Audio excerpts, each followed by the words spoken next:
Hello students, प्रशस्त academy की online classes में आपका एक बार फिर से मैं प्रशस्त में स्वागत करता हूं। इसके पहले अभी तक हमने फर्स्ट पेपर का करीब 7 प्रश्न किए थे और आज हम इसके आगे बढ़ेंगे।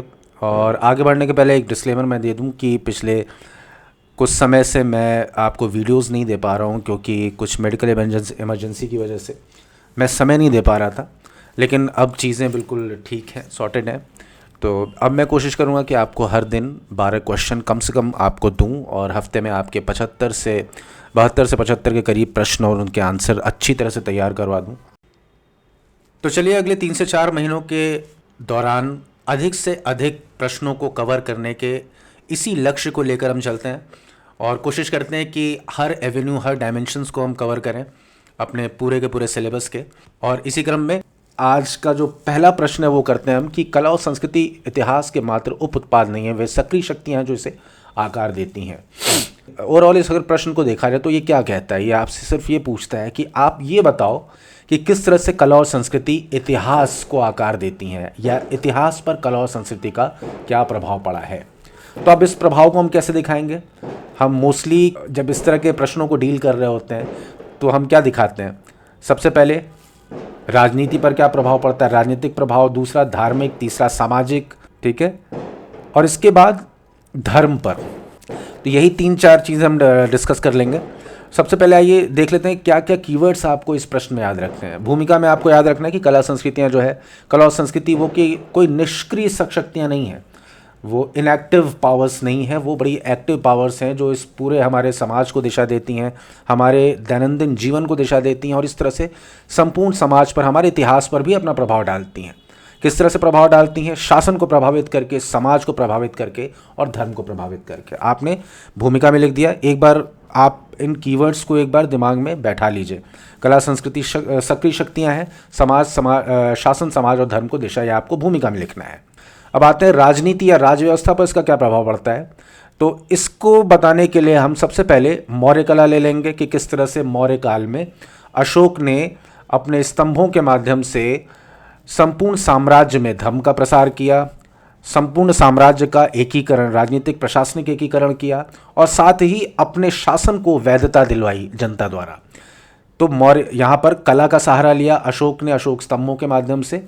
तो अशोक स्तंभ अगला आपको याद रखना है कीवर्ड, और ये क्या करता था? धम्म, एकीकरण और वैधता, ये 3 चीज़ें आपको याद रखनी है।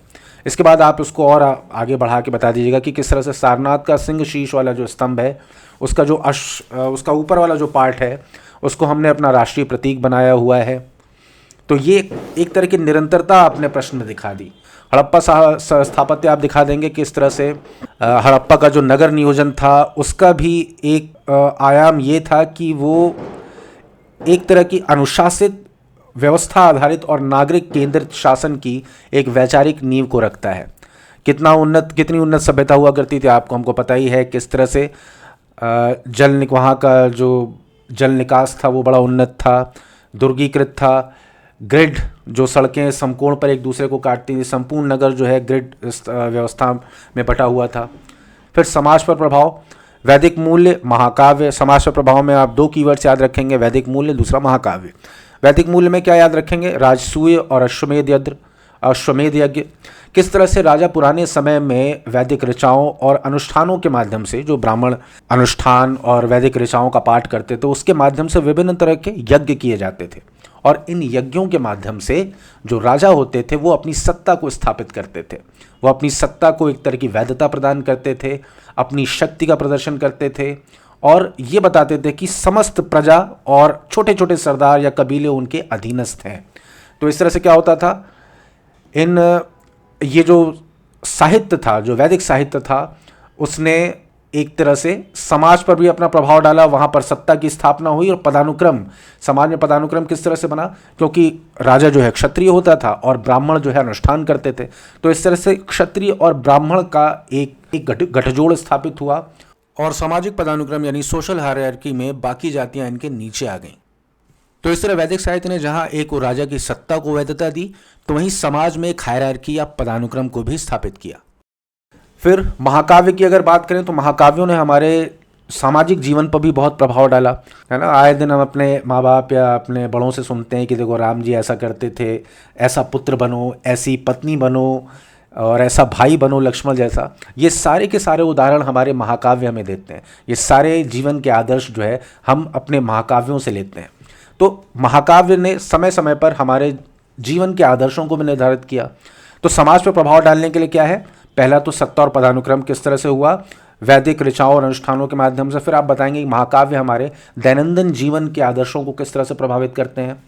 तो रामायण महाभारत क्या करते हैं, धर्म, शासन और आचरण के आदर्श हमें देते हैं। अब आते हैं धर्म पर प्रभाव।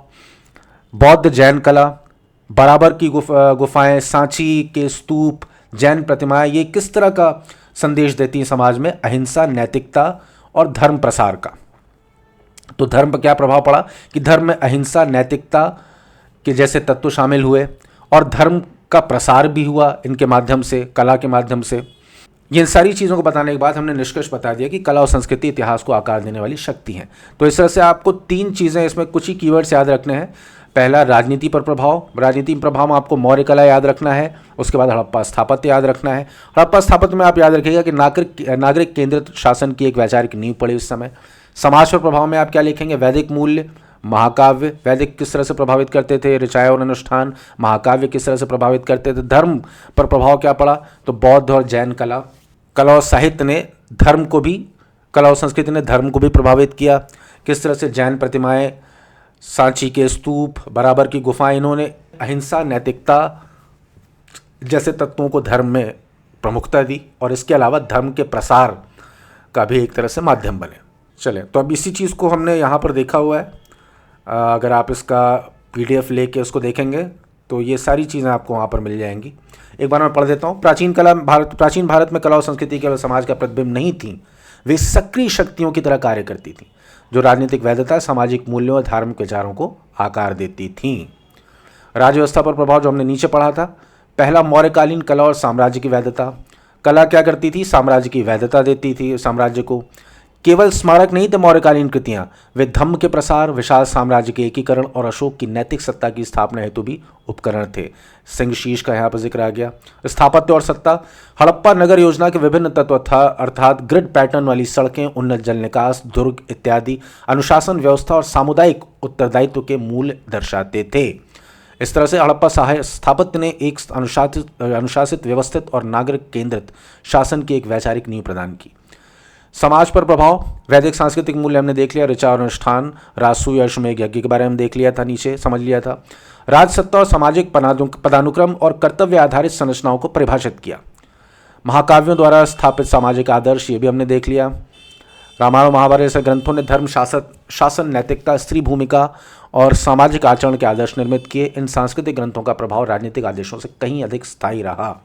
धर्म पर प्रभाव, बौद्ध और जैन कला, बराबर गुफाएं, सांची स्तूप और जैन प्रतिमाएं, सबने अहिंसा, त्याग और नैतिक जीवन पर आधारित समाज निर्मित करने में भूमिका निभाई। इन कलात्मक परंपराओं ने जैन, बौद्ध धर्मों के प्रसार को भारत और एशिया में गहरी जड़ें प्रदान की। निष्कर्ष, प्राचीन भारत में कला और संस्कृति ने इतिहास को सक्रिय रूप से आकार दिया, चाहे वो राजनीतिक व्यवस्था हो, सामाजिक आचरण या धार्मिक परिवर्तन।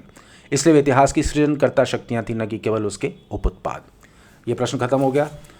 चलिए अब अगले प्रश्न पर चलते हैं। अगला प्रश्न है, भारतीय कला और संस्कृति पर भूगोल के प्रभाव की विवेचना कीजिए। अब हमको पता है कि कला और संस्कृति जो है वो भूगोल से प्रभावित होती है। भारत के हर क्षेत्र में जो अलग अलग संस्कृतियां हैं, वो वहाँ का सबसे महत्वपूर्ण निर्धारक जो तत्व है वहाँ का भूगोल है। तो इसमें एक बार देख लेते हैं शॉर्ट कीवर्ड्स कौन कौन से होंगे। परिचय में हम बताएंगे भूगोल की किस तरह से निर्णायक भूमिका होती है, ये भी एक सक्रिय शक्ति है।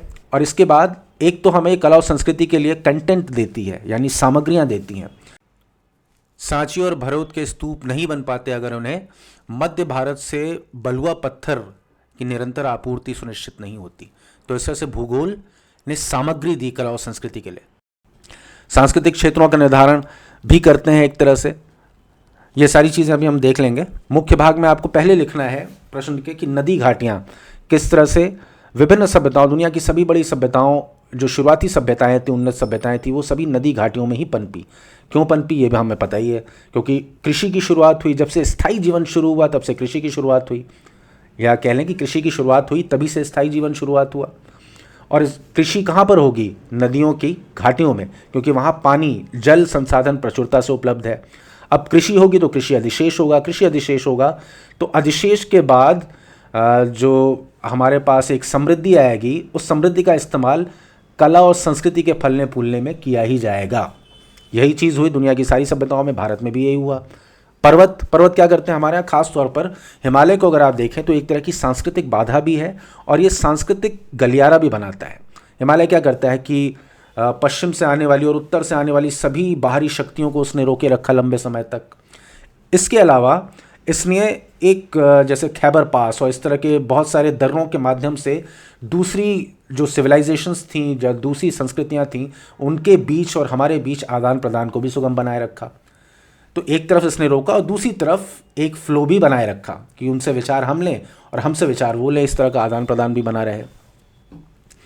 अब जैसे हिमालय को आप देखें तो हिमालय के उससे यूनान से यूनानी और रोमन सभ्यता से हमारे पास यूनानी सभ्यता से गांधार कला आई। विंध्य जो है, विंध्य पर्वत श्रेणी, वो एक तरह से नागर शैली और द्राविड़ शैली के बीच एक वाटरशेड का काम करती है। विंध्य के ऊपर जितने भी मंदिर आपको मिलेंगे वो नागर शैली के मिलेंगे, दक्षिण में आप आएंगे तो द्रविड़ शैली के मिलेंगे। प्राकृतिक संसाधनों की बात करें तो प्राकृतिक संसाधन हमारे क्या हुआ? अगर विंध्य क्षेत्र में, अगर मध्य भारत क्षेत्र में बलुआ पत्थर मिल रहे हैं तो वहाँ के जो नागर मंदिर हैं उनके लिए प्रचुर मात्रा में सामग्री उपलब्ध हो गई, उनको बनाने के लिए पत्थर मिल गए, है ना। उसी तरह से अजंता एलोरा की गुफाओं में जो कलाकृतियाँ बनी, वहाँ की अत्यंत कठोर चट्टानों को काट कर जो वहाँ पर अंदर गुफाएं बनाई गई, उनमें कलाकृतियाँ बनाई गई, वो वहाँ पर काम आई। चोल एम्पायर, दक्षिण भारत में कांसे की उपलब्धता ने वहाँ की जो कांस्य मूर्ति कला थी उसको उन्नत उसमें पहुँचाया। तो इस तरह से प्राकृतिक संसाधन जो है हमारी कला और संस्कृति को बहुत प्रभावित करते हैं, ये हमने देख लिया। नदी घाटियाँ आपको याद रखना है, पर्वत याद रखना है, प्राकृतिक संसाधन याद रखना है। इसके बाद तटरेखा भी किस तरह से हमारी संस्कृति को आकार देती है। आप जिन जिन तटीय क्षेत्रों में देखेंगे वहाँ पर आपको प्लूरलिस्टिक सोसाइटीज़ मिलेंगी, वहाँ पर हर धर्म हर जातीयता के लोग थे वहाँ पर। इसके अलावा व्यापार बाहर के क्षेत्रों से उन क्षेत्रों में काफ़ी हुआ।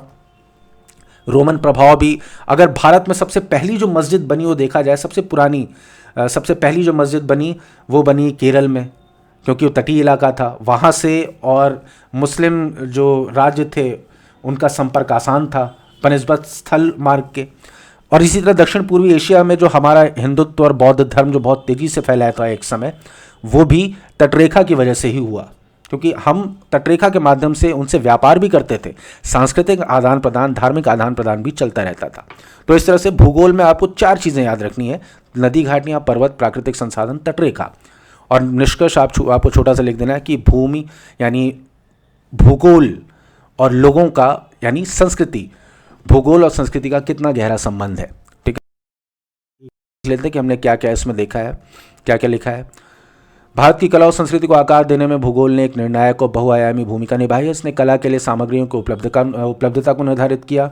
भौगोलिक बाधाओं ने अनेक विशिष्ट सांस्कृतिक क्षेत्रों का निर्माण किया।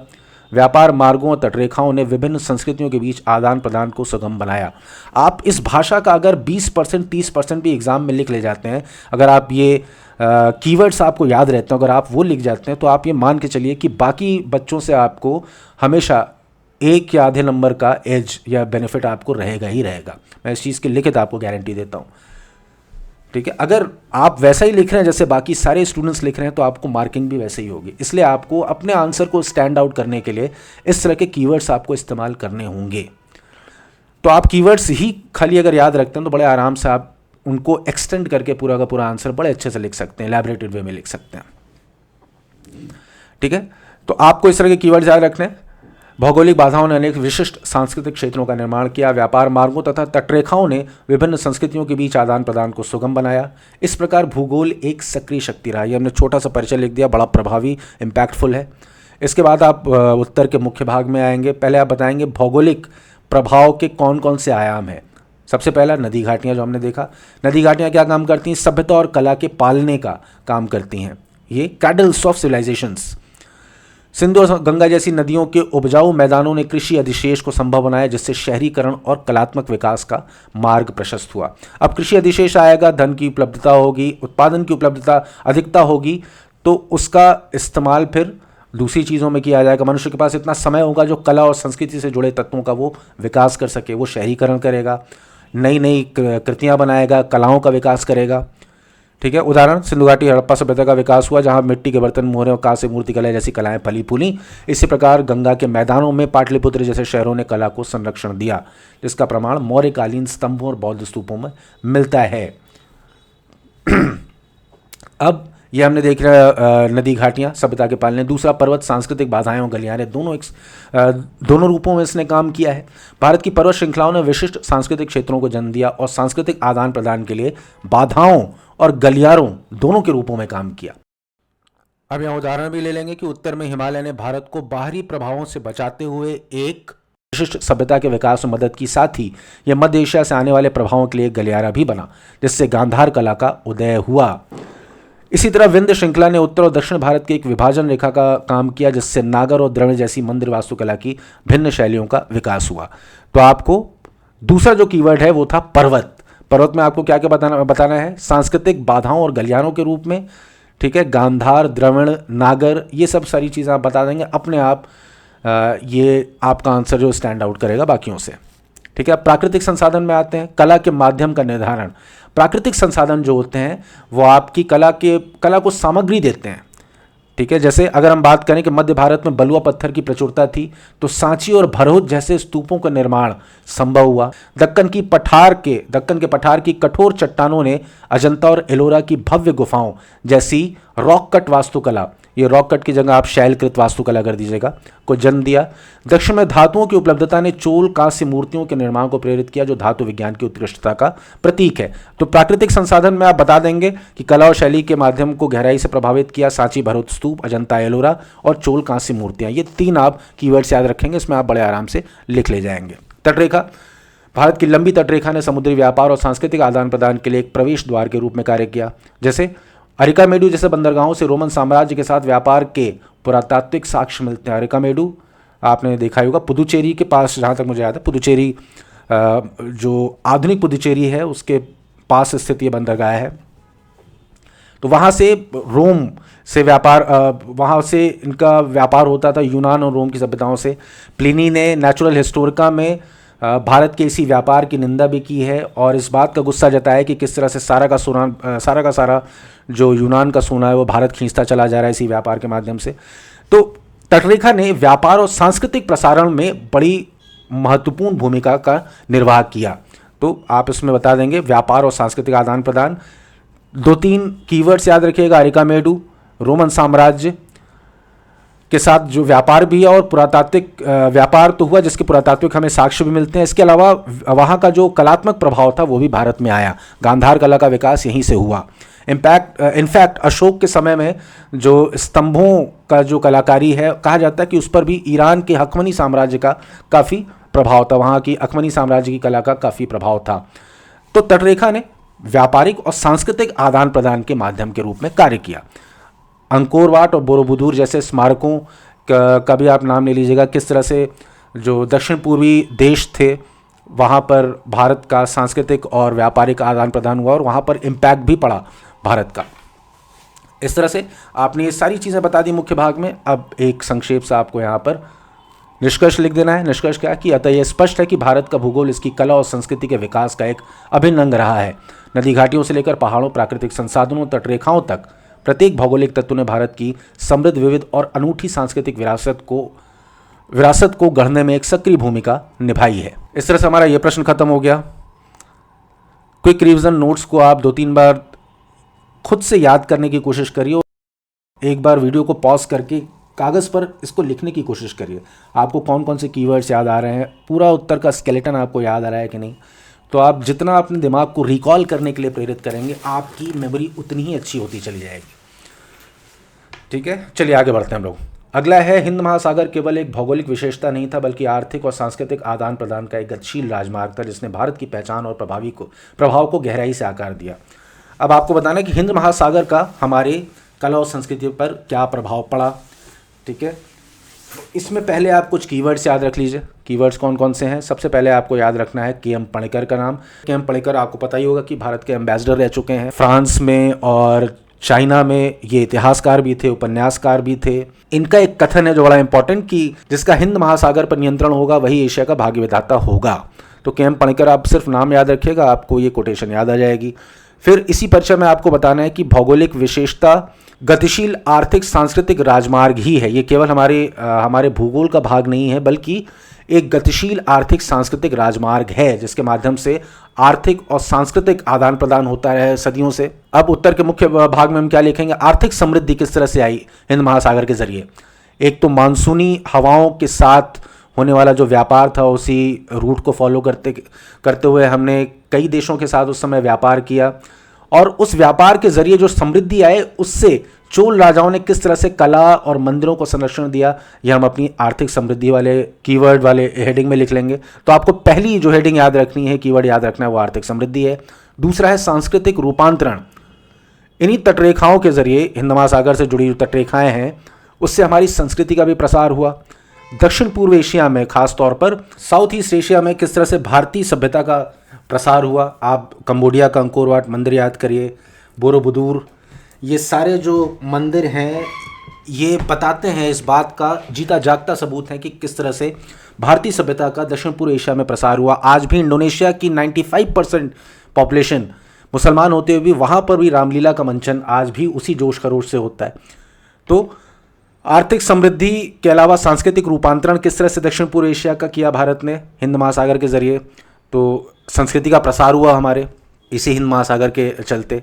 इसके बाद नौसैनिक शक्ति के रूप में अगर हम चोल नौसेना को देखें तो चोल नौसेना अपने समय की सबसे सशक्त नौसेना हुआ करती थी, और इसी सशक्त नौसेना के जरिए दक्षिण के राज्यों ने भारत के बाहर व्यापार को सुनिश्चित किया। इनफैक्ट मलक्का स्ट्रेट पर भी एक समय श्री विजय साम्राज्य जो था दक्षिण पूर्व एशिया का, उसका कब्जा हुआ करता था। चोल नौसेना इतनी तगड़ी थी, उनको उन्होंने हराया और व्यापार का दक्षिण पूर्वी एशिया के सभी देशों में प्रसार किया। तो हिंद महासागर का जो प्रभाव है उसने हमारी नौसैनिक शक्ति को भी बढ़ाया, नौसैनिक शक्ति की वजह से हमारा प्रसार हुआ। उसके बाद वैज्ञानिक आदान प्रदान भी, ऑब्वियस सी बात है कि हिंद महासागर के रूट के जरिए ही विभिन्न दक्षिण पूर्वी एशियाई देशों से और उत्तर पश्चिम के देशों के साथ भारत का संपर्क होता रहा प्राचीन काल से ही। हमने बहुत सारा ज्ञान उनसे लिया, कुछ ज्ञान अपना उनको दिया। वैज्ञानिक आदान प्रदान की बात करें तो हिंद महासागर जरिया बना हमारे दूसरे देशों के साथ हमारे ज्ञान के एक्सचेंज ऑफ नॉलेज का। जिस तरह से दक्षिण पूर्व एशिया में हमने सांस्कृतिक प्रसार किया, तो वहीं यूरोपीय देश थे, उनके साथ हमारा प्राचीन काल से ही संपर्क रहा ज्ञान विज्ञान के क्षेत्र में। उनका ज्योतिष हमने लिया, हमारा अपना शून्य उनको दिया। तो इस तरह से बहुत सारी चीज़ें, ज्ञान का भी निर्यात और आयात, दोनों चीज़ें इसी हिंद महासागर की वजह से संभव हुई। तो इस तरह से निष्कर्ष के रूप में लास्ट में आप क्या लिखेंगे, सक्रिय शक्ति है, सांस्कृतिक निर्यातक, वैश्विक नेटवर्क का केंद्र रहा। आपको उत्तर के मुख्य भाग में क्या याद रखना था, आर्थिक समृद्धि, सांस्कृतिक रूपांतरण, नौसैनिक शक्ति और वैज्ञानिक आदान प्रदान।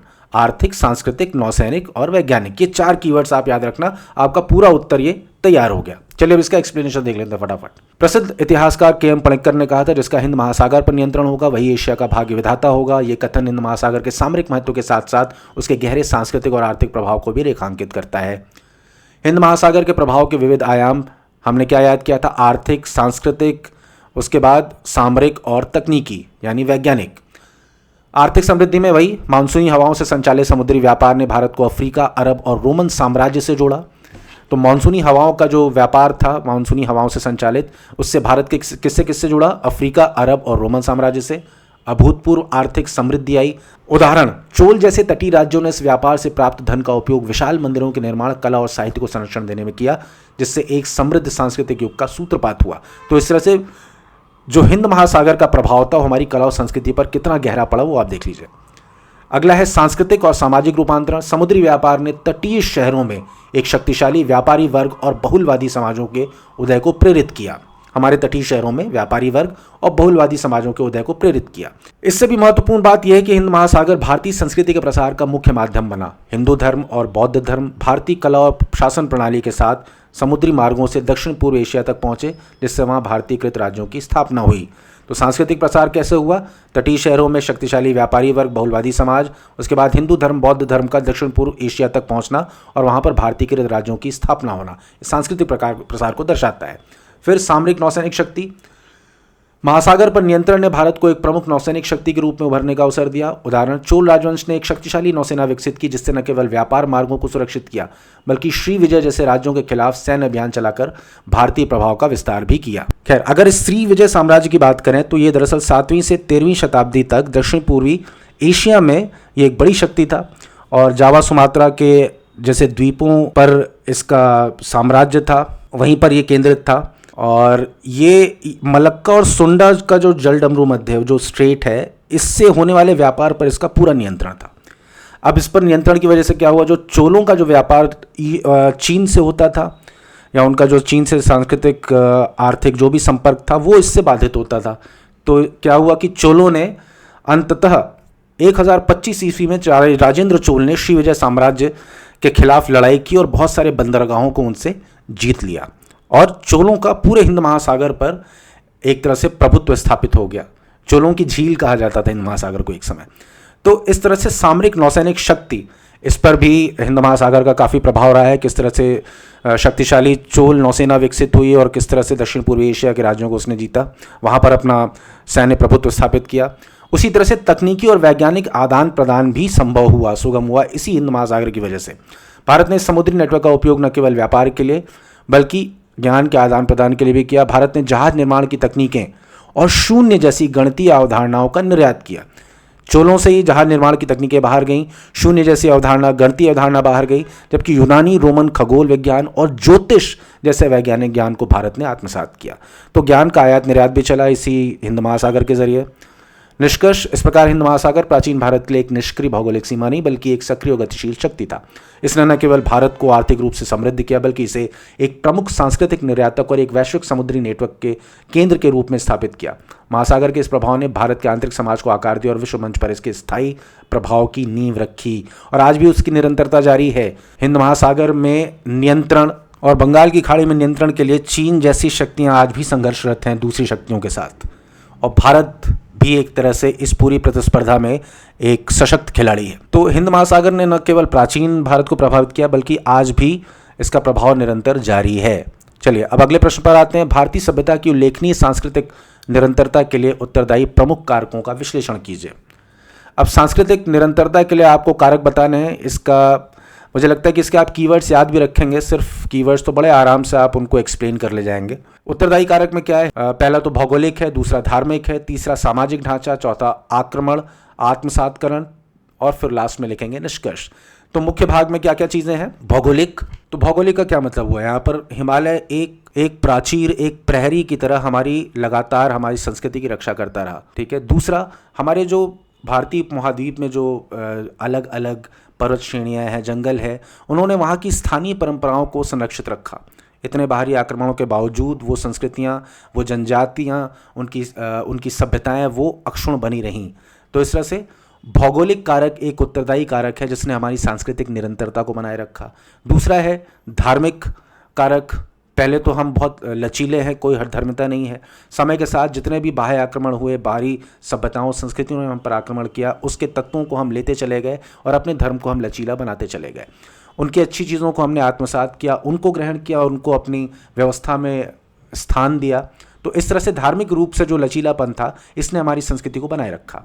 सामाजिक ढांचा, तो वर्ण व्यवस्था ने एक ऐसे सामाजिक ढांचे का निर्माण किया जहां पर वंशानुगत कौशल जो है एक पीढ़ी से दूसरी पीढ़ी को हस्तांतरित होता रहा। तो वर्ण और जाति व्यवस्था ने हमारे एक स्थिर सामाजिक व्यवस्था बनाए रखी और वंशानुगत कौशल का हस्तांतरण सुनिश्चित किया। उसके बाद आक्रमण और आत्मसातकरण, आक्रमणकारियों का विलय हुआ यहाँ पर हमारी संस्कृति के अंदर। भारत इस्लामी संश्लेषण भी इसी आक्रमण की वजह से हुआ। भारत से जो बाहर के जितने आक्रमणकारी थे वो समय समय पर भारत आते गए, उसी धारा में इस्लामी संस्कृति भी आई और भारत इस्लामी संश्लेषण हुआ और एक गंगा जमुनी तहजीब का भी विकास हुआ। तो इस तरह से आक्रमण के साथ साथ आत्मसातकरण भी होता चला गया, इसलिए हमारी संस्कृति एज इट इज बनी रही, खत्म नहीं हुई। निष्कर्ष, भौगोलिक, धार्मिक, सामाजिक और आत्मसातकरण के मिले जुले प्रभाव से अद्वितीय निरंतरता हमारी संस्कृति में बनी रही। और इसमें कौन कौन से तत्व इंपॉर्टेंट थे, भौगोलिक, धार्मिक, सामाजिक ढांचा, आक्रमण, आत्मसातकरण और निष्कर्ष। तो ये चीज़ें आपको 1 2 3 4 5 4 भौगोलिक, धार्मिक, सामाजिक और आत्मसातकरण, 4 चीज़ें आपको याद रखनी है। इससे आप पूरा का पूरा उत्तर लिख ले जाएंगे। आप एक बार इसको पढ़ देंगे, मुझे लगता है कि बहुत ज़्यादा डिटेल में जाने की ज़रूरत नहीं है। इन हेडिंग से ही आपको याद आ जाएगा कि इस उत्तर में लिखना क्या है। फिर भी चलिए फटाफट एक बार देख लेते हैं हम लोग कि भौगोलिक कारक में क्या क्या है। एक पहला आपने सबसे पहले एक छोटी सी भूमिका लिख दी, एक इम्पैक्टफुल इंट्रोडक्शन आपने दे दिया कि असंख्य आक्रमण और राजनीतिक अस्थिरता के लंबे दौरों के बावजूद भारतीय सभ्यता ने एक उल्लेखनीय सांस्कृतिक निरंतरता बनाए रखी है। भारतीय सभ्यता की इस असाधारण निरंतरता के लिए निम्नलिखित उत्तरदायी कारक हैं। पहला भौगोलिक, उसमें क्या रहेगा, पहले हिमालय का दुर्ग। दूसरा आंतरिक आश्रय स्थल, हिमालय के दुर्ग में क्या लिखेंगे, उत्तर में एक अभेद्य दीवार के रूप में कार्य किया इसने संस्कृति को बाहरी आक्रमणों से बचाकर निर्बाध विकास का अवसर दिया। उसके बाद आंतरिक आश्रय स्थल, विंध्य पर्वत, जंगल और मरुस्थल ने राजनीतिक उथल पुथल के समय पुरानी परंपराओं और जनजातीय संस्कृतियों को संरक्षित रखा। फिर अगला हेडिंग क्या है, धार्मिक प्रवृत्ति यानी लचीलापन और समन्वयवाद। इसने किस तरह से सहायता की हमारी संस्कृति को निरंतर बनाए रखने में। केंद्रीकृत हठधर्मिता का अभाव था। हिंदू धर्म में किसी एक संस्थापक या एक पवित्र ग्रंथ की बाध्यता नहीं जिसने इसे लचीला बनाया। अच्छा, धर्म की अगर परिभाषाओं की बात करें, धर्म के जो निर्धारक तत्व हैं वो हिंदू धर्म में नहीं पाए जाते हैं, इसलिए हिंदुत्व को धर्म भी नहीं कहा जाता है, इसको जीवन की एक पद्धति कहा जाता है। तो वही चीज़ हम देखते हैं कि हिंदू धर्म में किसी एक संस्थापक या एक पवित्र ग्रंथ की बाध्यता नहीं जिसने इसे लचीला बनाया। आत्मसात, इसने समय समय पर किया आत्मसात, बाहरी प्रभावों और स्थानीय विश्वासों को नष्ट करने के बजाय उन्हें स्वयं में समाहित कर लिया, जैसे स्थानीय देवताओं और बुद्ध का अवतार मानना। फिर तीसरा क्या है, सामाजिक ढांचा, वर्ण और जाति व्यवस्था। स्थिर सामाजिक संरचना, राजनीतिक परिवर्तनों से अप्रभावित रहकर सामाजिक व्यवस्था को बनाए रखना आसान हो गया इससे। इसके अलावा परंपराओं का संरक्षण भी हुआ। कैसे हुआ, क्योंकि वंशानुगत आधार पर कौशल, ज्ञान और अनुष्ठानों को पीढ़ी दर पीढ़ी हस्तांतरित करना आसान हो गया। आगे क्या है, आक्रमण और आत्मसातकरण, आक्रमणकारियों का विलय। अधिकांश विदेशी आक्रमणकारी यूनानी, शक, कुषाण भारतीय संस्कृति में विलीन हो गए। सांस्कृतिक संश्लेषण, तुर्क, अफगान और मुगलों के आगमन से भारत इस्लामी संश्लेषण का जन्म हुआ, न कि पुरानी संस्कृति का विनाश। तो इस प्रकार भौगोलिक अलगाव, धार्मिक सहिष्णुता, स्थिर सामाजिक ढांचे और बाहरी प्रभावों को आत्मसात करने की क्षमता के मिले जुले प्रभाव ने भारतीय सभ्यता की अद्वितीय निरंतरता को सुनिश्चित किया है। तो आप इन सारे कीवर्ड्स को आप याद रखें, एक बार वीडियो पॉज करें और खुद से उत्तर के मुख्य भाग में कौन कौन से हेडिंग्स हैं उनको एक बार लिखिए, कोशिश करिए और रिकॉल करने की कोशिश करिए कि इनमें क्या क्या लिखा जाना चाहिए। एक दो बार करेंगे आपको ये कीवर्ड्स हमेशा के लिए याद हो जाएंगे। चलिए आगे बढ़ते हैं। प्रश्न 12, 3000 से 300 ईसा पूर्व के दौरान मानव के सामाजिक आर्थिक विकास में लौह खनिज की भूमिका का वर्णन करिए। देखिए, यूपीएससी ब्रॉडर थीमेटिक क्वेश्चंस ज़्यादा पूछ रहा है आर्ट एंड कल्चर वाले चैप्टर से, इसलिए आप अभी देख रहे हैं कि अभी तक हम लोग पहुँचे नहीं हैं जो मेन कैटेगराइजेशन है आर्ट एंड कल्चर का, वास्तुकला, संगीत, स्थापत्य कला, मूर्तिकला, ये सारी चीज़ों पे अभी हम लोग पहुँचे नहीं, अभी सिर्फ ब्रॉडर थीमेटिक क्वेश्चंस कर रहे हैं। और इस बार भी संभावना है कि इस तरह के जो थीमेटिक क्वेश्चंस है उनसे ज़्यादा प्रश्न पूछे जाएंगे। तो हर पहलू हम इसका कवर कर लें ताकि आपका एक भी प्रश्न बाहर से न जाए, यही कोशिश है।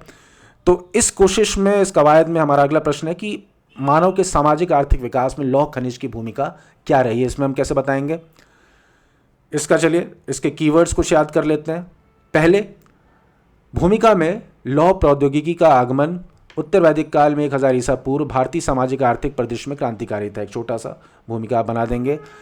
मुख्य लॉ की भूमिका में जो आपको हेडिंग्स हैं वो कौन कौन सी हैं, पहला है कृषि क्रांति, दूसरा है शहरीकरण, तीसरा है राज्यों का उदय और चौथा है शिल्प व्यापार। तो एक बार वीडियो पॉज करके इन चारों को एक दो बार दोहरा लीजिए बोल के। कृषि क्रांति, शहरीकरण, राज्यों का उदय, शिल्प व्यापार। कृषि, शहर, राज्य, शिल्प, इन चारों पॉइंट्स को अगर आपने एक दो लाइन में डील कर दिया तो ये आपका पूरा आंसर कंप्लीट हो जाएगा। कृषि क्रांति में क्या है, लौह कुल्हाड़ियों से जंगल साफ करने में आसानी हुई। ऑब्वियस ही बात है, जब लोहे की कुल्हाड़ियाँ आई, उनकी धार बेहतर थी, उनसे ज़्यादा अच्छे से जंगल साफ किए जा सके, लोहे के फाल से गहरी जुताई भी की जा सकी। तो इस तरह से कृषि का और तेजी से विस्तार हुआ और नए इलाकों में भी कृषि की जाने लगी। अगर आप शतपथ ब्राह्मण में विदेह माधव की कथा पढ़ेंगे तो उसमें भी इसी का संकेत मिलता है। तो इस तरह से क्या हुआ, लोहे से कृषि क्रांति संभव हुई, अधिशेष में वृद्धि हुई, और जब अधिशेष आया तो शहरीकरण और तेजी से बढ़ा, अर्बनाइजेशन का प्रोसेस बढ़ा। अधिशेष ने गैर कृषक आबादी का पोषण किया। द्वितीय शहरीकरण का आधार इस तरह से तैयार हुआ। फर्स्ट अर्बनाइजेशन कौन सा माना जाता है, पहला शहरीकरण हड़प्पा सभ्यता, और द्वितीय शहरीकरण लोहे की खोज से ही संभव हुआ। अब इससे क्या हुआ, शहरीकरण से नए नए राज्यों का, महाजनपदों का उदय हुआ। उन्नत लौह हथियार और मगध के अयस्क भंडार, शक्तिशाली क्षेत्रीय राज्यों का उदय, ये सारी चीजें हुई। लौह हथियार अच्छे अच्छे बने, मगध के अयस्क भंडार अगर देखा जाए तो मगध ही क्यों इतना ताकतवर हुआ, क्यों? क्योंकि उसकी एक तो रणनीतिक स्थिति बहुत अच्छी थी, गंगा और सोन नदियों के संगम पर बना हुआ मगध जो है वो रणनीतिक ऐसी स्थिति कि उस पर आक्रमण करना आसान नहीं था, एक तरह से प्राकृतिक किलेबंदी हुई थी उसकी। दूसरा, उसके पास लौह अयस्क के भंडार थे, है ना। तो इन चीज़ों ने मगध को सबसे शक्तिशाली साम्राज्य बनने में सहायता की। शिल्प व्यापार, लोहे के औजारों से शिल्प उत्पादन में वृद्धि, व्यापार को बढ़ावा मिला। तो आपको ये 1, 2, 3, 4 ये 4 आपको कीवर्ड्स याद रखने हैं, कृषि, शहर, राज्य और शिल्प व्यापार। अगर आपको याद रखे आप पूरा का पूरा आंसर बड़े अच्छे से लिख के चले आएंगे। हुआ क्या? लौह प्रौद्योगिकी हुई, कृषि का विस्तार हुआ। इसका एक आप देखें, इसकी टाइमलाइन देख लीजिए। सबसे पहले लौह प्रौद्योगिकी आई, फिर कृषि का विस्तार, फिर शहरीकरण, फिर राज्यों का उदय हुआ और राज्यों के उस उदय से सामाजिक आर्थिक विकास को प्रश्रय मिला। अब देख लेते हैं फटाफट, इसको एक्सप्लेन कर देते हैं। अच्छा, पहले इसका वो देख लेते हैं हम लोग, भूमिका में क्या लिखेंगे। उत्तर वैदिक काल लगभग 1000 ईसा पूर्व के बाद लौह प्रौद्योगिकी के आगमन ने भारतीय उपमहाद्वीप के सामाजिक आर्थिक परिदृश्य में क्रांतिकारी परिवर्तन किए, जिसने द्वितीय शहरीकरण की नींव रखी। तो एक छोटा सा इंपैक्टफुल आप इंट्रो लिख देंगे। उसके बाद आप आएंगे उत्तर के मुख्य भाग में, लोहे की भूमिका क्या थी।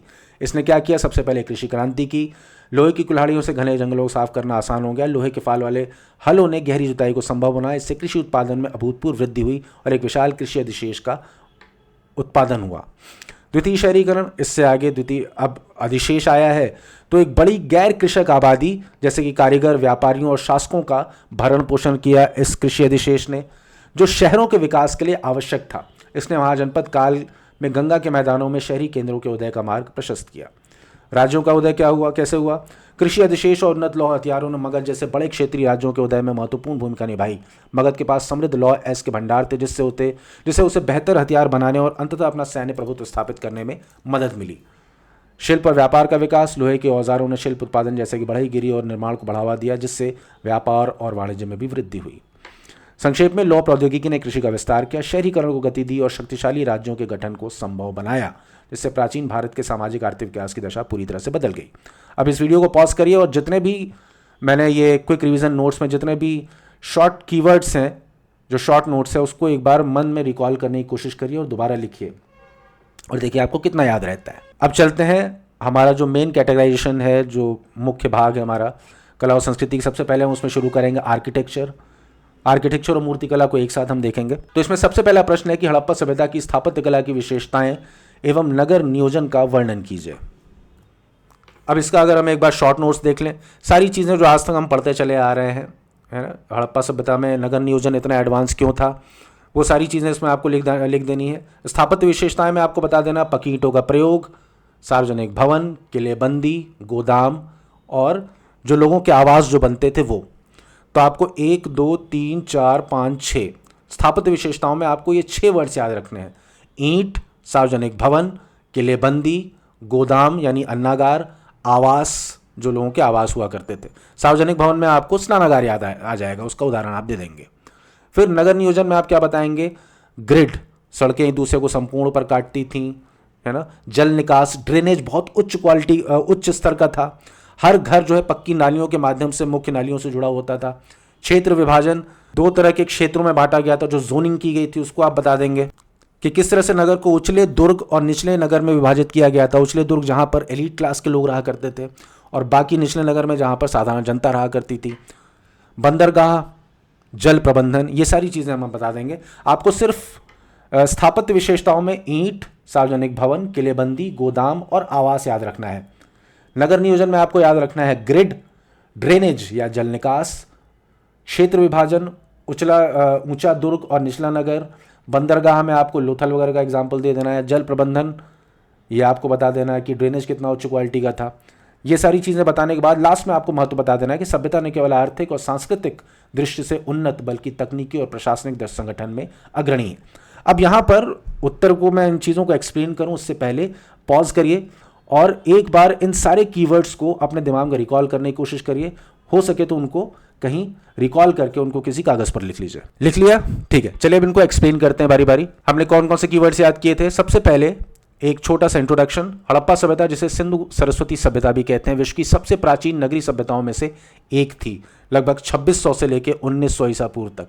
इसकी स्थापत्य कला और नगर नियोजन उस समय के अत्यंत उन्नत तकनीकी, सामाजिक और सांस्कृतिक विकास को दर्शाते हैं। पूरे विश्व में किसी भी सभ्यता में इस लेवल का नगर नियोजन नहीं था। ठीक है, अब हमने शॉर्ट इंट्रोडक्शन दे दिया, बहुत इंपैक्टफुल। उसके बाद हम इसकी मुख्य विशेषताएं बताएंगे। हमने क्या याद किया था अभी वीडियो को पॉज करके? सबसे पहले ईंट, फिर सार्वजनिक भवन, उसके बाद किलेबंदी, फिर गोदाम, फिर आवास।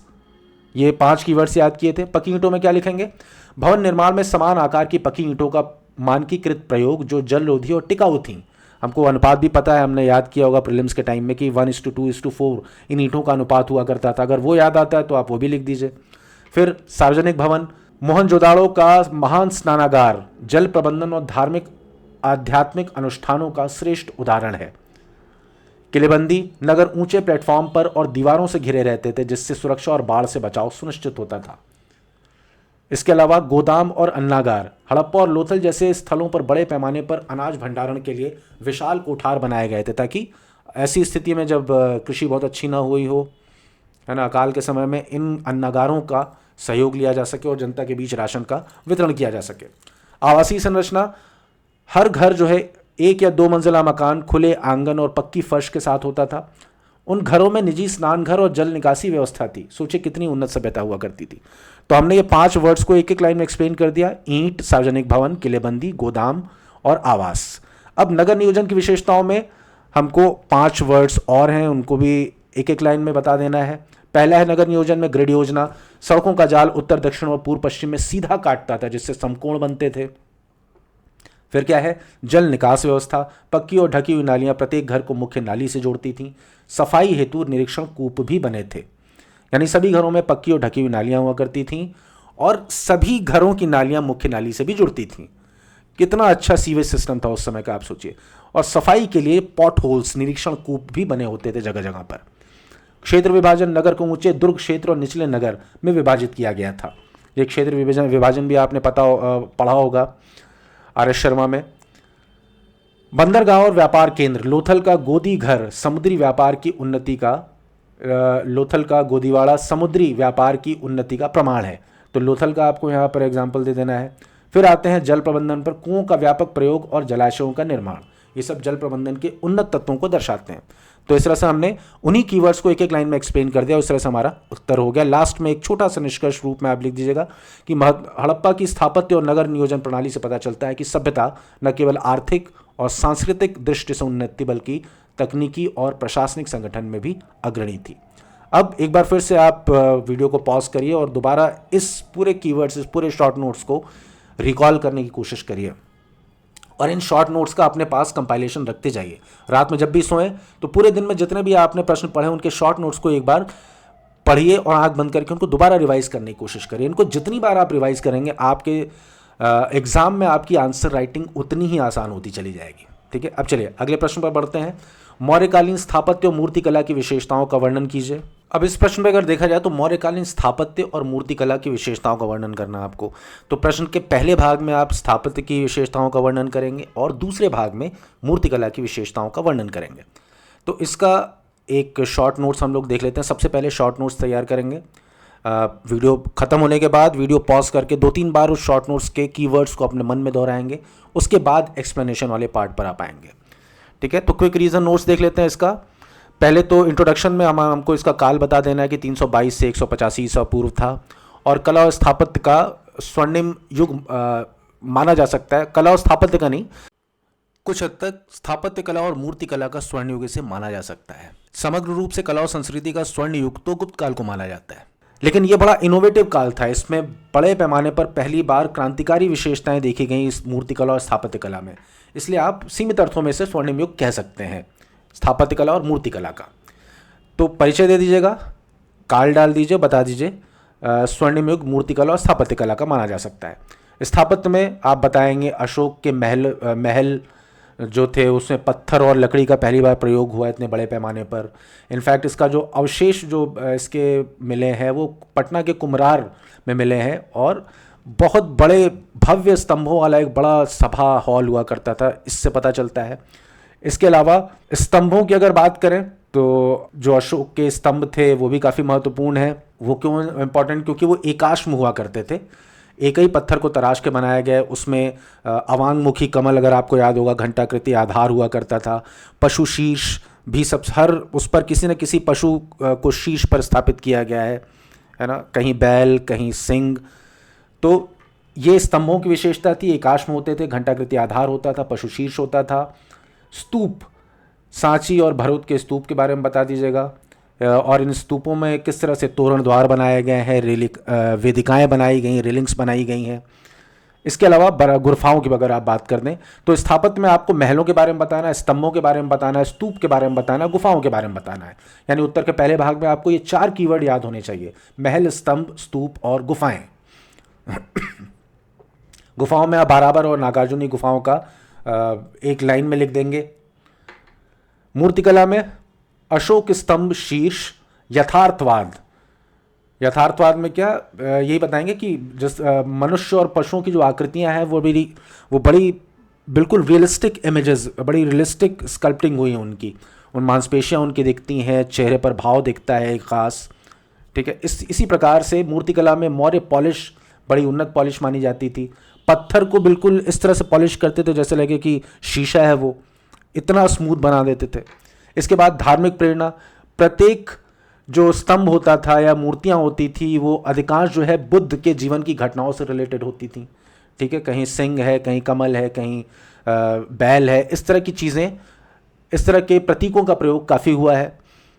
फिर लास्ट में आप महत्व में एक निष्कर्ष छोटा सा लिख देंगे कि अत्यंत महत्वपूर्ण थी, और बाद की शुंग काल या आगे की आने वाली जितनी भी कुषाण और गुप्त कला पर भी इसका गहरा प्रभाव पड़ा। तो इस तरह की चीज़ें आप बता देंगे। अब जो हमने कीवर्ड्स याद लिखे थे नीचे, आप उनको इस वीडियो को पॉज करिए, उन कीवर्ड्स को एक बार फिर से दोहराने की कोशिश करिए। दोहरा लिया? चलिए अब आगे बढ़ते हैं, उनको एक एक करके डिटेलिंग उनकी करते जाते हैं। स्थापत्य कला की विशेषता में पहला था राजकीय भवन या महल। पाटलिपुत्र के महलों में लकड़ी और पत्थर का मिश्रित रूप से प्रयोग हुआ है। स्थापत्य में ईरानी प्रभाव भी दिखता है। इसके अलावा अलंकृत स्तंभ और भव्य सभा हॉल मौर्य स्थापत्य की अन्य मुख्य विशेषताएं हैं। फिर आइए स्तंभ स्थापत्य पे। स्तंभ मोनोलिथिक हैं, एक ही पत्थर को काट के बनाए गए हैं। बेलनाकार शाफ्ट है इनका, घंटाकृति है, बेल शेप्ड है, और पशु आकृतियों का अंकन स्तंभों की अन्य विशेषताएं हैं। स्तूप में आ जाइए। स्तूपों में अर्धगोलाकार गुंबद इसका है, वेदिका और तोरण द्वार, ये सारे तत्व जो है स्तूपों के हैं। अब एग्जाम्पल में आप बता दीजिए सारनाथ, सांची और भरूच स्तूप। गुफा स्थापत्य, मौर्य काल में निर्मित गुफाओं की मुख्य विशेषता इनकी चमकदार पॉलिश और सरल तथा सममित डिजाइन है, जैसे बराबर और नागार्जुनी पहाड़ियों की गुफाएं। तो आपको कुल मिला के स्थापत्य कला में महल, स्तंभ, स्तूप और गुफा के बारे में बताना है। ये 4 कीवर्ड्स याद रखिए। मूर्तिकला में क्या क्या रहेगा? प्राकृतिकता और यथार्थवाद, नेचुरलिज्म और रियलिज्म, यानी मौर्यकालीन मूर्तियों में मानव और पशु आकृतियों में जीवंतता, मांसपेशियों और भावनाओं का सूक्ष्म चित्रण देखा जा सकता है। इनफैक्ट ये जो नया संसद भवन बना है उसमें जो अशोक स्तंभ बनाया गया है उसके शेर थोड़ा सा क्रोध वाली मुद्रा में दिखाए गए हैं, ऐसा लोगों का कहना है। और जबकि मौर्यकालीन जो स्तंभ था अशोक स्तंभ, उसके शेर बड़ी सौम्य मुद्रा को धारण करते हैं। तो उस पर भी हमारी करंट गवर्नमेंट की बड़ी आलोचना हुई थी। तो आप देखिए कि किस लेवल पर वहां पर पशु आकृतियों में जीवंतता दिखाई देती है, और भावनाएं और मांसपेशियां और जीवंतता, इनका सूक्ष्म चित्रण वहां पर किया गया है। ठीक है। मूर्तिकला की विशेषताओं में अगला है मौर्य पॉलिश, पत्थर पर शीशे जैसी चमक जो मूर्तियों को भव्यता प्रदान करती है। फिर धार्मिक प्रेरणा, बौद्ध धर्म के प्रचार हेतु धम्म से संबंधित प्रतीकों का प्रयोग किया गया है, धर्मचक्र, कमल, वज्र, हाथी, घोड़ा आदि, ये सारी चीज़ें आप लिख दीजिएगा। इस तरह से आपकी मूर्तिकला की विशेषताएं भी समाप्त हो जाती हैं। उदाहरण दे दीजिएगा सारनाथ का सिंह स्तंभ शीर्ष, जिसमें 4 सिंह, अशोक चक्र, उभरी पशु आकृतियां दिखाई देती हैं। इस तरह से आपका उत्तर खत्म होता है। एक छोटा सा उपसंहार लिख दीजिएगा कि इस प्रकार मौर्यकालीन कला ने भारतीय स्थापत्य और मूर्तिकला को संगठित रूप दिया तथा कालांतर की शुंग, कुषाण और गुप्त कला पर गहरा प्रभाव डाला। अब अगले प्रश्न पर आते हैं। नागर शैली के मंदिरों की वास्तुशिल्प विशेषताओं का वर्णन कीजिए। तो अब ये प्रश्न है कि नागर शैली के मंदिरों की वास्तुशिल्प विशेषताओं का वर्णन कीजिए। देखिए, ये यूपीपीसीएस 2023 में पूछ चुका है, और टेम्पल आर्किटेक्चर से रिलेटेड इस बार भी एक सवाल ज़रूर बनेगा। या तो द्रविड़ पे पूछ सकता है, या तो वेसर शैली पे पूछ सकता है, या हो सकता है इसी को दोहरा दे। तो ये बहुत इंपॉर्टेंट क्वेश्चंस में से एक है। आइए इसको थोड़ा सा ध्यान से देख लेते हैं।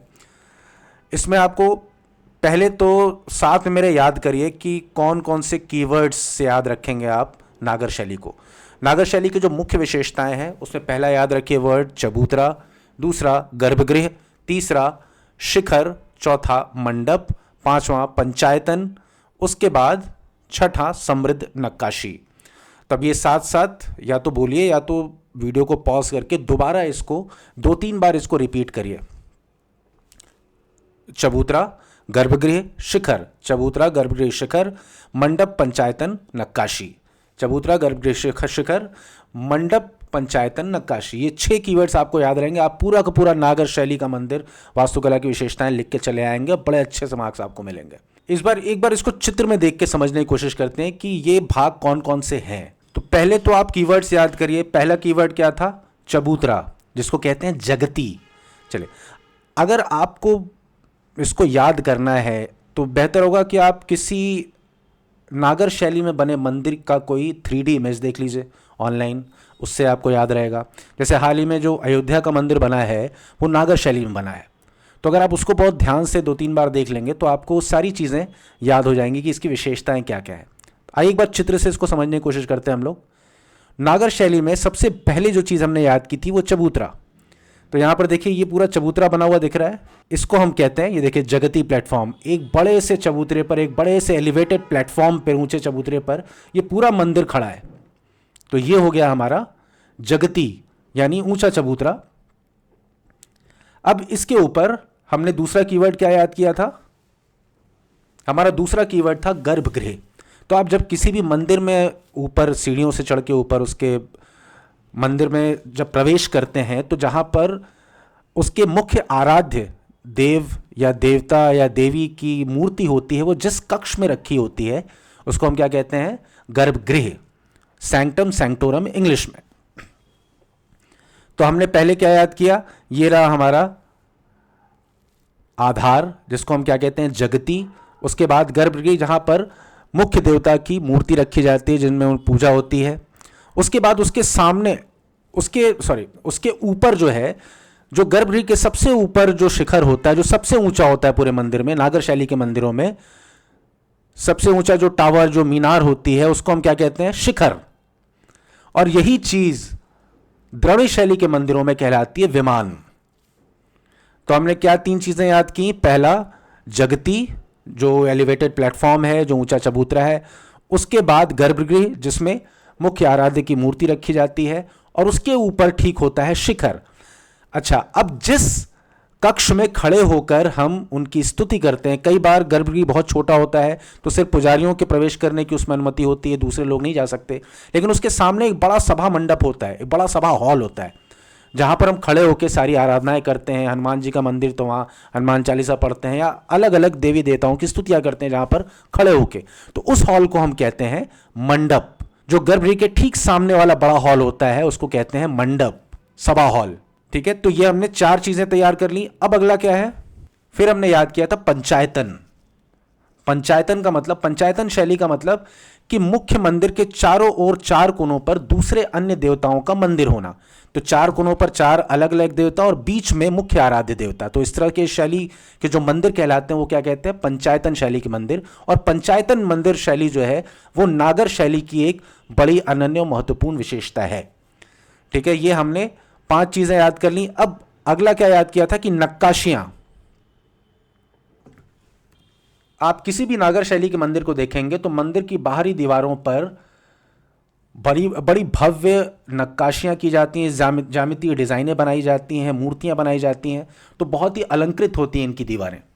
तो इस तरह से हमने क्या क्या चीज़ें याद की? सबसे पहले जगती, दूसरा गर्भगृह, तीसरा शिखर, मंडप, चौथा और 5वां पंचायतन, और छठा नक्काशी। तो ये 5 कीवर्ड्स याद रहेंगे, आप सारे के सारे नागर मंदिरों की विशेषताएं बता ले जाएंगे। तो अब इन्हीं को हम एक बार एक्सप्लेन करके देख लेते हैं डिटेल वे में। नागर शैली की प्रमुख वास्तुशिल्प विशेषताएं क्या क्या हैं? अगर इस पे प्रश्न आपसे पूछा जाए तो सबसे पहले आप छोटा सा इंट्रो दे देंगे। नागर शैली जो मुख्य रूप से उत्तरी भारत में प्रचलित थी, हिंदू मंदिर वास्तुकला की 3 प्रमुख शैलियों में से एक है। इस शैली के मंदिर अपनी ऊंचाई और विशिष्ट शिखर के लिए जाने जाते हैं। इसकी वास्तुशिल्प विशेषताएं इसे दक्षिण भारत की द्रविड़ शैली से स्पष्ट रूप से अलग करती हैं। कैसे अलग हैं वो आगे चल के हम देखेंगे। फिलहाल नागर शैली की जो मुख्य विशेषता है, हमने 6 कीवर्ड्स याद किए, तो वो कौन सा था? पहला, ऊंचा चबूतरा। नागर शैली के मंदिर आमतौर पर एक ऊंचे पत्थर के चबूतरे यानी जगती पर बनाए जाते हैं, जिस तक पहुंचने के लिए सीढ़ियां होती हैं। यह मंदिर को एक भव्य और उन्नत स्वरूप प्रदान करता है। दूसरा है गर्भगृह। यह मंदिर का सबसे पवित्र हिस्सा होता है, जहां मुख्य आराध्य देवता की मूर्ति स्थापित होती है। गर्भगृह हमेशा मंदिर के सबसे ऊंचे शिखर के ठीक नीचे स्थित होता है। अगर आप शिखर को थोड़ा सा और इलैबोरेट करना चाहें तो आप बता सकते हैं कि शिखर जहां पर खत्म होता है वहां पर एक डिस्क टाइप की संरचना होती है, उसे हम क्या कहते हैं? आमलक, और उसके ऊपर कलश स्थित होता है। तो अगर आप चाहें तो एक दो लाइन और ऐड कर सकते हैं, हालांकि उसकी जरूरत नहीं होगी। इसके बाद गर्भगृह के बाद आप शिखर के बारे में बताएंगे। शिखर क्या है? नागर शैली की सबसे प्रमुख विशेषता है गर्भगृह के ऊपर एक वक्र रेखीय या पिरामिड नुमा टावर होता है, जो ऊपर की ओर जाते हुए पतला होता जाता है। इसके शीर्ष पर आमलक और कलश स्थापित होते हैं। यह हमने शिखर में बता दिया। मंडप हम आपको बता चुके हैं पहले भी कि मंडप का मतलब जिस सभा हॉल में खड़े होकर आप पूजा अर्चना करते हैं वो हो गया मंडप, और यह गर्भगृह के ठीक सामने होता है। गर्भगृह के सामने एक स्तंभों वाला हॉल होता है जिसे मंडप कहा जाता है। यह भक्तों के इकट्ठा होने के लिए होता है। बड़े मंदिरों में से एक से अधिक मंडप हो सकते हैं, जैसे अर्ध मंडप, मंडप और महामंडप। पंचायतन शैली, कई नागर मंदिरों का निर्माण पंचायतन शैली में किया गया है, जिसमें मुख्य मंदिर के चारों ओर कोनों पर 4 सहायक छोटे मंदिर होते हैं, जिससे कुल 5 मंदिर बनते हैं। अलंकरण और नक्काशी, मंदिर की बाहरी दीवारों को मूर्तियों, ज्यामितीय डिजाइनों और पौराणिक दृश्यों से बड़े पैमाने पर सजाया जाता है। तो ये 6 के 6 जो शॉर्ट कीवर्ड्स हैं, ये जो कीवर्ड्स हैं, ये बहुत इंपॉर्टेंट कैरेक्टरिस्टिक्स हैं। ये आपकी नागर शैली की विशेषताएं हमने देख ली। उदाहरण में आप बता दीजिए खजुराहो, आप चाहें तो अयोध्या के राम मंदिर का भी जिक्र कर सकते हैं। खजुराहो, कोणार्क और लिंगराज मंदिर भुवनेश्वर, ये नागर शैली के उत्कृष्ट उदाहरण हैं। निष्कर्ष क्या है? संक्षेप में नागर शैली की वास्तुकला अपनी ऊर्ध्वाधरता, वर्टिकलिटी, और वर्टिकलिटी का क्या मतलब है? आप अगर द्रविड़ शैली के मंदिरों को देखेंगे तो वहां का जो शिखर, जिनको वहां पर विमान कहते हैं, वहां के शिखर जो जैसे लगेगा कि एक के ऊपर एक प्लेट्स या पट्टियां रखकर बनाया गया है, जबकि यहां का शिखर बहुत तेजी से ऊपर उठता हुआ प्रतीत होता है, बिल्कुल शंक्वाकार होता है। तो यह मुख्य अंतर है, यहां पर ऊर्ध्वाधरता यानी वर्टिकलिटी ज्यादा होती। तो नागर शैली की वास्तुकला अपनी ऊर्ध्वाधरता, वर्टिकलिटी, वक्ररेखीय शिखर। वक्ररेखीय शिखर का मतलब क्या है? कर्वी लीनियर जो शिखर होते हैं उनको कैसे बोलेंगे आप? जैसे जैसे ये ऊपर बढ़ते जाते हैं, अब देखिए ये शिखर ऊपर की ओर पतला होता जा रहा है और किस तरह से इसमें कर्व्स हैं, तो इसी को कर्वी लीनियर शिखर कहते हैं, और ये नागर शैली के मंदिरों की मुख्य विशेषता है। तो संक्षेप में आप लिख देंगे कि नागर शैली की वास्तुकला अपनी ऊर्ध्वाधरता, वक्र रेखीय शिखर और ऊंचे मंच चबूतरे द्वारा पहचानी जाती है, जो इसे भारतीय मंदिर स्थापत्य में एक अद्वितीय स्थान प्रदान करती है। तो इस तरह से हमारा ये प्रश्न हो गया। एक दो बार आप इसके सारे के सारे कीवर्ड्स को आप देखें, उनको रिकॉल करने की कोशिश करें, उसके बाद खुद से इसका उत्तर लिखने की कोशिश करें। अपने आप आपको नागर शैली के मंदिरों की सारी विशेषताएं आपको याद हो जाएंगी। अब चले, अगला है द्रविड़ शैली। द्रविड़ मंदिर स्थापत्य शैली पर प्रकाश डालते हुए इसकी मुख्य विशेषताएं बताइए। तो द्रविड़ मंदिर शैली की जो मुख्य विशेषताएं उसको भी हम ठीक उसी तरह समझेंगे जैसे हमने नागर को समझा था। एक चित्र देखते हैं और समझने की कोशिश करते हैं कि इसकी मुख्य विशेषताएं क्या क्या है। पहले इसका मैं आपको शॉर्टकट या इसके शॉर्ट कीवर्ड्स जो है वो याद करा देता हूँ। कीवर्ड्स इसके कौन कौन से हैं? पहला तो परिचय में लिख देंगे 7वीं से 18वीं शताब्दी में दक्षिण भारत में विकसित हुई। पल्लव काल से शुरू होकर चोल या नायक काल में इसने परफेक्शन या अपने चरम पे पहुंची। तो परिचय में आपको 7वीं से 18वीं शताब्दी कीवर्ड याद रखना है, पल्लव काल याद रखना है और चोल या नायक काल में पूर्णता ये याद रखना है।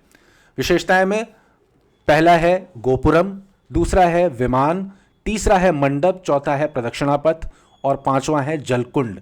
ये 5 के 5 जो तत्व हैं, ये 5 की 5 जो विशेषताएं हैं, ये द्रविड़ स्थापत्य शैली को बिल्कुल अद्वितीय बनाती हैं। इसका गोपुरम जो है वो बड़ा विशाल होता है। आइए हम देखते हैं उसमें चित्र में कि गोपुरम है क्या, गोपुरम क्या है, विमान क्या है, मंडप क्या है। मंडप तो सेम उसी की तरह से है जैसे नागर शैली में है। प्रदक्षिणा पथ, जलकुंड, ये सारी चीजें आइए मैं कुछ चित्र के माध्यम से देखने की कोशिश करते हैं। अब इस चित्र में देखिए, सबसे पहले गोपुरम कीवर्ड अगर आपको याद होगा, पहला कीवर्ड क्या था? गोपुरम। अब ये जो मंदिर है इसके चारों तरफ ये एक प्रांगण है, देखिए ये चारों तरफ से दीवारों से घिरा होता है ना, और इन दीवारों के बीच बीच में ये बड़े बड़े गेट्स बने हुए हैं। देखिए कितने भव्य गेटवेज हैं, इनको कहते हैं हम गोपुरम। देखिए चारों तरफ बने हुए हैं, और ये गोपुरम जो है अक्सर मुख्य मंदिर का जो शिखर होता है मुख्य मंदिर से भी ऊंचे होते हैं। तो द्रविड़ शैली के जो मंदिर हैं उनकी सबसे महत्वपूर्ण विशेषता है इनके ऊंचे गोपुरम, विशाल गोपुरम। उसके बाद हमने दूसरा कीवर्ड क्या याद किया था? दूसरा कीवर्ड था विमान। यहां पर गर्भगृह के ऊपर जो टावर होता है उसकी संरचना नागर शैली के मंदिरों से अलग होती है। जहां एक और नागर शैली के मंदिरों में जो शिखर होते हैं वो देखिए थोड़ा सा कर्वी लीनियर है, यहां पर एक सीधी रेखा में ऊपर नहीं उठ रहे हैं, ये थोड़ा सा यहां पर वक्र है, वक्रता दिख रही है आपको, है ना? ऐसा नहीं होता है। यहां पर द्रविड़ स्थापत्य में ये देखिए पिरामिड के आकार के आपको विमान दिखेंगे। जो शिखर नागर शैली के स्थापत्य में होता है वो यहाँ पर पिरामिड आकार का हो जाता है, वहाँ कर्वीलिनियर होता है, और यहाँ पर देखिए बिल्कुल सीधे सीधे पिरामिड के आकार के जैसे शिखर यहाँ पर आपको दिखेंगे। तो ये अंतर हो जाता है दोनों में। तो इस तरह से हमने ये समझ लिया कि किस तरह से द्रविड़ स्थापत्य के जो मंदिर हैं द्रविड़ शैली के, उनका विमान किस तरह से नागर शैली के शिखरों से अलग होता है। तो हमने शिखर देख लिया, इसका विमान देख लिया, और इसके बाद हमने गोपुरम देख लिया उसके पहले। उसके बाद आपको याद होगा कि हमने तीन और कीवर्ड्स याद किए थे। पहला मंडप, फिर प्रदक्षिणा पथ और जलकुंड। अब अगर मंडप की हम बात करें तो नागर शैली के मंदिरों की तरह द्रविड़ शैली के मंदिरों में भी जो गर्भगृह के सामने का सभा हॉल होता है उसको मंडप कहते हैं, और यहां बहुत सारे स्तंभ आपको दिखेंगे। तो मंडप आपने देख लिया। इन्हीं मंडपों में प्राचीन काल में कहा जाता है कि देवदासी जो प्रथा थी, तो वहां पर देवदासियों द्वारा इसी सभा हॉल में इन्हीं मंडपों में नृत्य किया जाता था। यहाँ पर विवाह और दूसरे तरह के समारोहों का भी आयोजन किया जाता था। तो इस तरह से द्रविड़ शैली के मंदिरों की एक मुख्य विशेषता इसके स्तंभ युक्त बड़े मंडप हो गए। उसके बाद अगली विशेषता है कि द्रविड़ शैली के मंदिरों में आपको प्रदक्षिणा पथ, जो मंदिर के चारों ओर प्रदक्षिणा करने के लिए जो पथ होता है वो चारों ओर से दीवारों से घिरा होता है। देखिए यहां से अगर आप इस मंदिर के चारों ओर परिक्रमा करेंगे तो इस विशाल प्रांगण में इसके चारों ओर प्रदक्षिणा करने के लिए प्रदक्षिणा पथ बना होता है। इसके अलावा गर्भगृह के चारों ओर भी प्रदक्षिणा पथ होता है जो ढका हुआ होता है। तो प्रदक्षिणा पथ भी हमने देख लिया। अब इसके बाद एक अन्य विशेषता जो बचती है वो है जलकुंड। द्रविड़ शैली के मंदिरों में आपको जलकुंड अवश्य मिलेगा, और इस जलकुंड का प्रयोग क्या होता है? इस जलकुंड के पानी से ही मुख्य आराध्य की स्तुति की जाती है।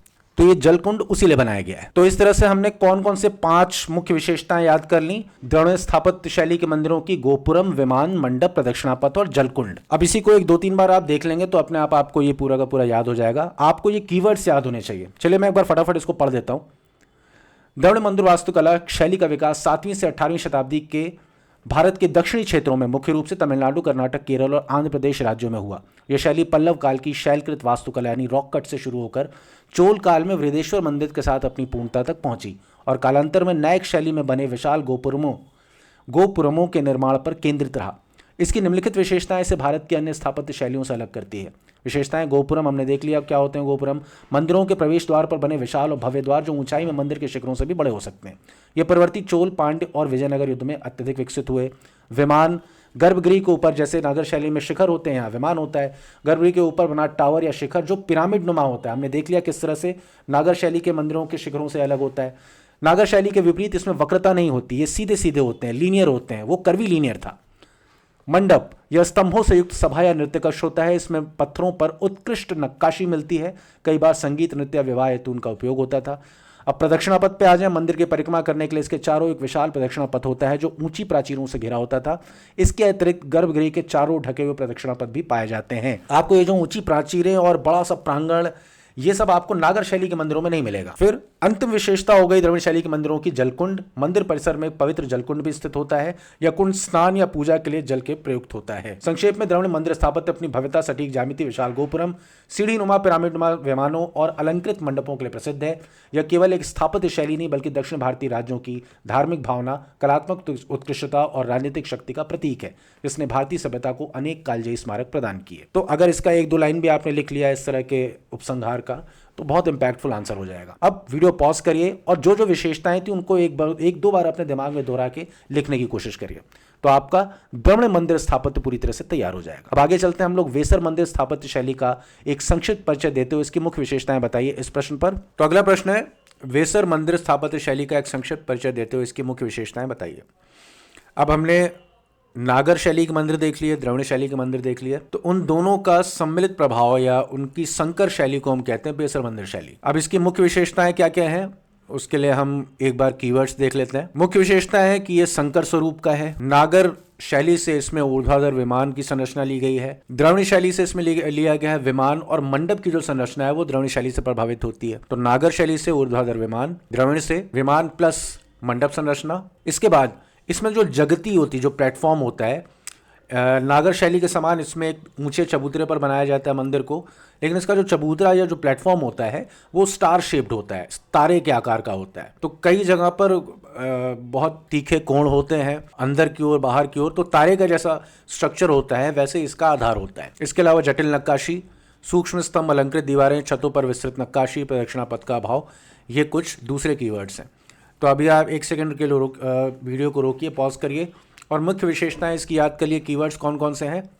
संकर स्वरूप, नागर से ऊर्ध्वाधर विमान, द्रवणी से विमान प्लस मंडप संरचना, तारकी आधार योजना, स्टार नक्काशी, सूक्ष्म स्तंभ, अलंकृत दीवारें, छतों पर विस्तृत नक्काशी, प्रदक्षिणा पथ का अभाव। ठीक है, अब इसको हम लोग एक एक कीवर्ड का एक्सप्लेनेशन देख लेते हैं, एक्सटेंशन देख लेते हैं क्या क्या है। तो सबसे पहले परिचय में हम लिखेंगे वेसर शैली भारतीय मंदिर स्थापत्य की एक विशिष्ट संकर यानी हाइब्रिड शैली है जो मुख्य रूप से कर्नाटक क्षेत्र में 7वीं शताब्दी ईस्वी के आसपास चालुक्यों के शासनकाल में विकसित हुई थी।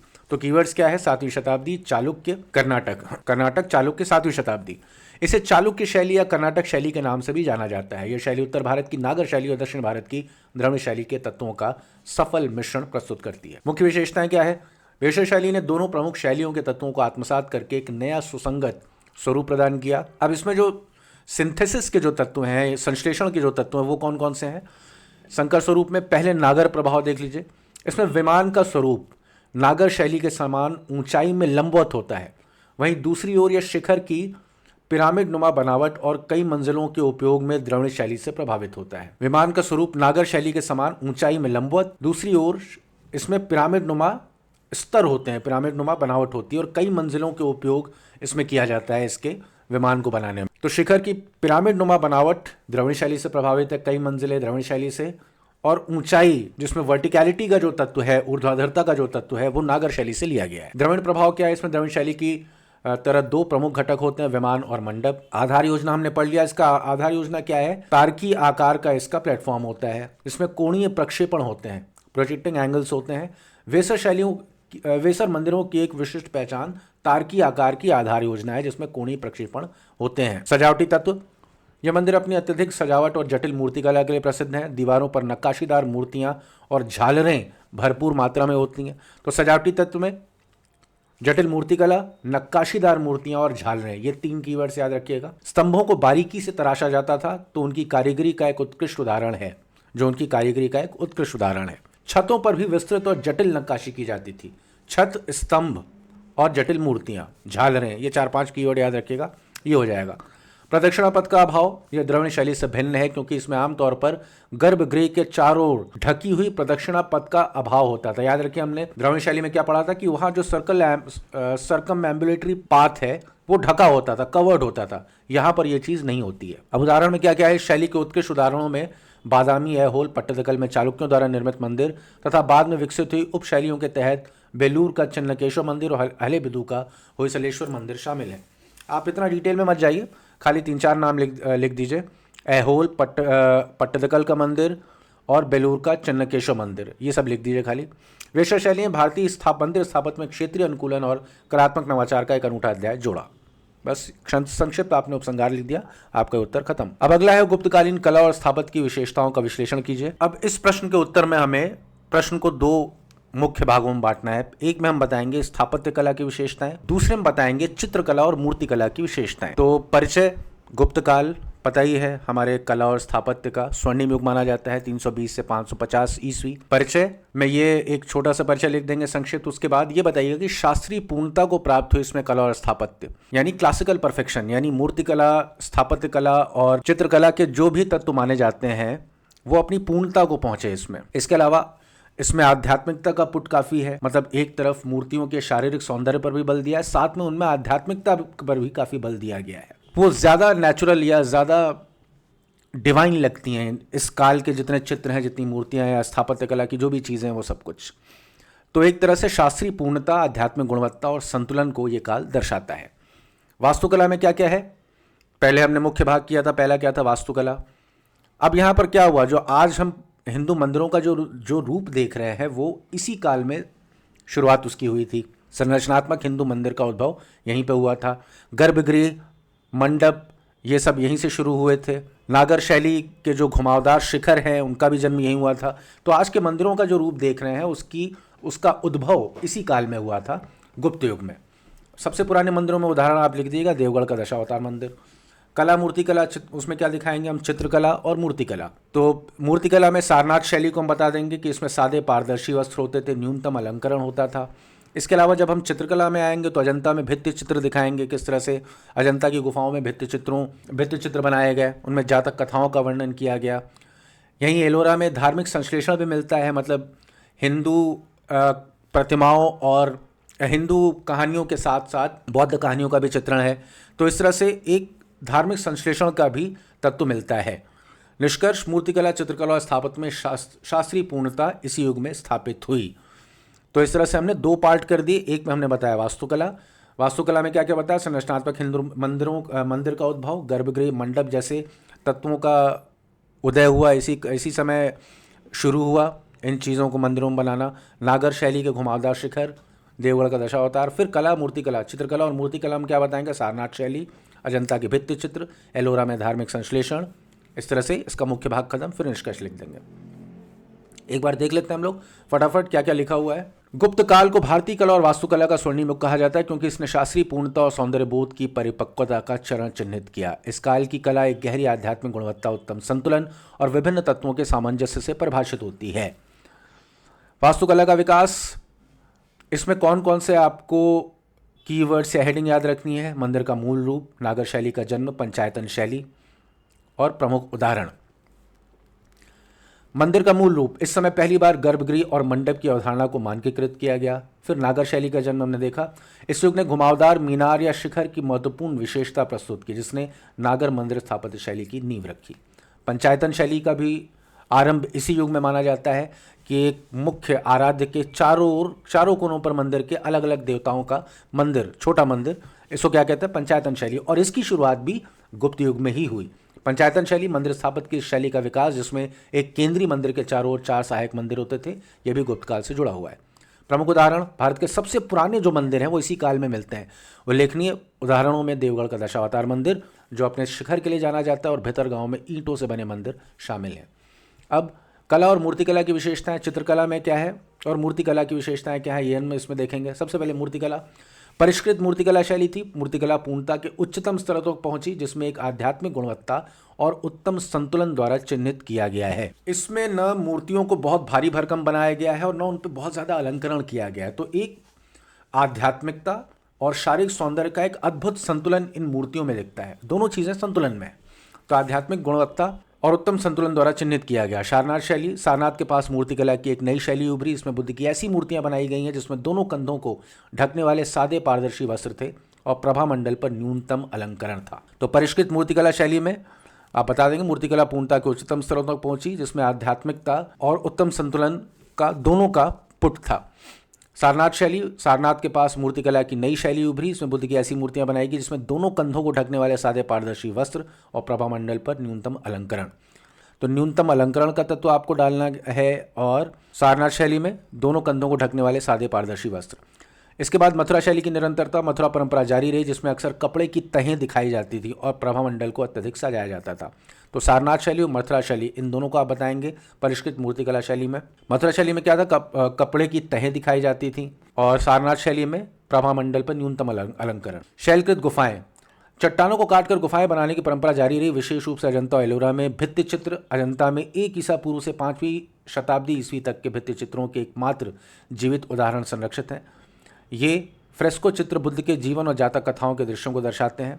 धार्मिक संश्लेषण भी देखने को मिलता है यहाँ के चित्रों में।